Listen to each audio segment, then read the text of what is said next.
এ বিষয়ে বিস্তারিত জানাতে হবিগঞ্জে আছেন সহকর্মী রাশেদ আহমদ খান এবং সুনামগঞ্জে আছেন রিপোর্টার হিমাদ্রি শেখর ভদ্র। সরাসরি শুরুতে যাচ্ছি রাশেদের কাছে। রাশেদ, হবিগঞ্জের স্বাস্থ্য কমপ্লেক্সগুলোর হবিগঞ্জের বিশেষ করে ইউনিয়ন স্বাস্থ্য কমপ্লেক্সগুলোর অবস্থা খুবই খারাপ এবং বিশেষ করে হবিগঞ্জ জেলার যে বিভিন্ন ইউনিয়ন রয়েছে এই ইউনিয়নের স্বাস্থ্য কমপ্লেক্সগুলোর যে বেহাল অবস্থা, সাধারণ যে রুগী আছেন, গ্রামাঞ্চলের যে রুগীরা আছেন বা যে প্রত্যন্ত অঞ্চলের রুগীরা আছেন, তাদের অভিযোগ যে এই স্বাস্থ্য কমপ্লেক্সগুলো দোতলা তিনতলা বিভিন্ন অবকাঠামো রয়েছে, কিন্তু সেবার যে সেবাটুকু তারা অবশ্যই এখানে দেন না এবং তারা সেবা পান না। আমরা এখন আছি হবিগঞ্জ সদর ইউনিয়নের সদর উপজেলার তেগরিয়া ইউনিয়নে।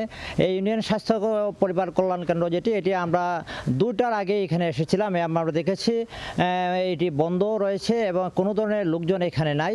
বিশেষ করে আমরা কথা বলেছিলাম যে হবিগঞ্জের যে তেগরিয়া এলাকার লোকজনের সাথে, তারা জানিয়েছেন যে এই ইউনিয়ন স্বাস্থ্য পরিবার কল্যাণ কেন্দ্রটি তারা তাদের চাহিদা মতো, তারা ইচ্ছা করলে তারা চাহিদার মতো তারা এখানে আসেন, চাহিদা মতো যান, তবে সাধারণ যে মানুষ সেখানে যে স্বাস্থ্যসেবা, এই স্বাস্থ্যসেবা তারা পাচ্ছেন না। এছাড়াও হবিগঞ্জের যে বিভিন্ন এলাকা, বিভিন্ন উপজেলায় আমরা খোঁজ নিয়েছি, আমরা জেনেছি যে হবিগঞ্জের পুকরা বানিয়াচং উপজেলার পুকরা ইউনিয়নে এই ইউনিয়ন যে পরিবার কেন্দ্রটি আছে, এখানে মাসের প্রায় অধিকাংশ দিনে এই কেন্দ্রটি বন্ধ থাকে এবং এর দোতলায় বিভিন্ন রুমের মধ্যে অনৈতিক জুয়া খেলা সহ বিভিন্ন ধরনের অনৈতিক কাজ এখানে হয়। তো এই এলাকাবাসী জানিয়েছেন যে এই সেবাগুলো যাতে তারা নিয়মিত তারা পান।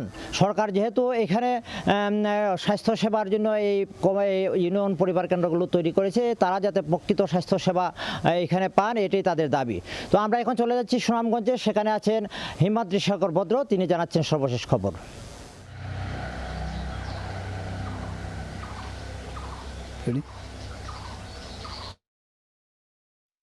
সদর উপজেলার গৌরারং ইউনিয়ন স্বাস্থ্য কমপ্লেক্সে আপনারা দেখতে পাচ্ছেন যে এই যে পিছনে যে স্বাস্থ্য কমপ্লেক্সটা, এখান থেকে প্রায় 3 ধরনের সেবা দেওয়া হয়ে থাকে। এখানে কিশোরীদের স্বাস্থ্যসেবা, মায়েদের, গর্ভবতী মায়েদের স্বাস্থ্যসেবা এবং প্রজনন সেবা সহ যাবতীয় পরিবার পরিকল্পনা সেবাসমূহ দেওয়া হয়ে থাকে। সুনামগঞ্জে এই ধরনের প্রায় 47টি পরিবার কল্যাণ কেন্দ্র রয়েছে এবং এখান থেকে প্রায় সাধারণ রোগ ব্যাধি সহ বিভিন্ন ধরনের সেবা দেওয়া হয়ে থাকে। কিন্তু এখানে শুরুতেই যে গেল 4 মাস যাবত রয়েছে ওষুধের সংকট এবং সুনামগঞ্জের প্রত্যেকটি এই স্বাস্থ্যকেন্দ্র, যেগুলি ইউনিয়ন স্বাস্থ্য পরিবার পরিকল্পনা কেন্দ্র এবং অন্যান্য যে স্বাস্থ্যকেন্দ্র রয়েছে, যেগুলো দুর্গম এলাকার মানুষদের স্বাস্থ্যসেবার জন্য সরকার নির্ধারণ করে দিয়েছিল বা স্থাপন করে দিয়েছিল, এখানে জনবলে রয়েছে সংকট এবং পাশাপাশি নার্স এবং দক্ষ ধাত্রী সহ অনেক কিছুরই সংকট আমরা এখানে দেখতে পাচ্ছি। এমনি কথা বলেছিলাম এখানকার যিনি নিয়মিত রোগী দেখেন, ভিজিটর, ওনার সঙ্গে তিনি জানিয়েছেন যে এখানে এই স্বাস্থ্যকেন্দ্রে প্রতি মাসে মোট 800 রোগী দেখা হয়, কিন্তু এখন পর্যন্ত ঔষধ সংকটের কারণে তারা সেই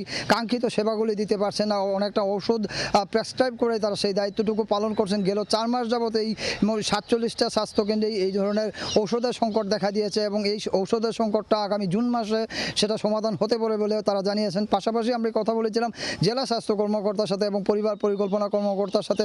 তিনি বলেছেন যে এই সমস্ত দুর্গম এলাকা, যে সমস্ত দুর্গম এলাকাতে এই সমস্ত স্বাস্থ্যকেন্দ্র বা ইউনিয়ন স্বাস্থ্যকেন্দ্রগুলি স্থাপন করা হয়েছে, সেগুলিতে যে ডাক্তার এবং নার্সরা যেতে চান না, কারণ এগুলি দুর্গম এবং অতি দুর্গম এলাকায় অবস্থিত হওয়ার কারণে মানুষের অনেকটা কষ্ট বেড়ে গেছে এবং মানুষ যেটা জানিয়েছে যে এই যে দুর্গম এলাকার যে স্বাস্থ্যকেন্দ্রগুলি, সেগুলিতে ওষুধ এবং জনবল সেবার নিশ্চিত করার দাবি জানিয়েছেন। তো এই ছিল সুনামগঞ্জের সদর উপজেলার গৌরারং ইউনিয়ন স্বাস্থ্য কমপ্লেক্স থেকে সবশেষ।